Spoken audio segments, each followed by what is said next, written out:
for comment. Thank you. Terence Gray, teaching elder, Ward Church, Presbytery of the Midwest, speaking in favor of the letter. There's a portion of this letter that says, we may also be unaware that there are pastors in the EPC who have been deeply wounded by racism, both in terms of ongoing reverberations of historical sins and contemporary expressions of discrimination.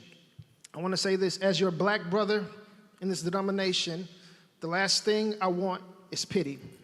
I didn't want to speak today because I don't want anything that I say to be misinterpreted as a cry for pity. No matter how this vote goes, I'll be fine. In the words of the great poet Kendrick Lamar, we gonna be all right. I didn't want to speak today because of the pity thing, but please hear me as a brother in Christ trying to believe. I'm trying to believe that the EPC can be different. I'm trying to believe that my brothers and sisters who disagree with this letter actually do want to see racial healing, but they're just seeing some things differently than me. My interpretation of this letter is that it's carefully and tactfully trying to convince a majority white denomination to empathize with the sufferings of their minority brothers and sisters. It's asking this assembly to take the biblical posture of weeping with those who weep.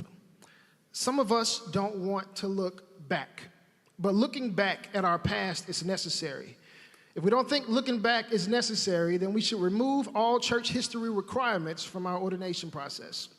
But we would never do that because we know the risk of heresies reinventing themselves, so we make it a requirement to learn from pivotal moments in church history that occurred 1,800 years ago, but some of us see no value in addressing racial trauma that occurred 4 years ago.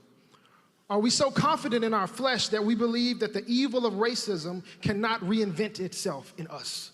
Some of my brothers and sisters fear that if we talk about these issues, that it will divide our assembly. But it was the same fear of division at the 1837 General Assembly of the Presbyterian Church that caused the old school majority to avoid taking a stance against slavery. They were afraid that if they took a stand against slavery, that they would divide the assembly.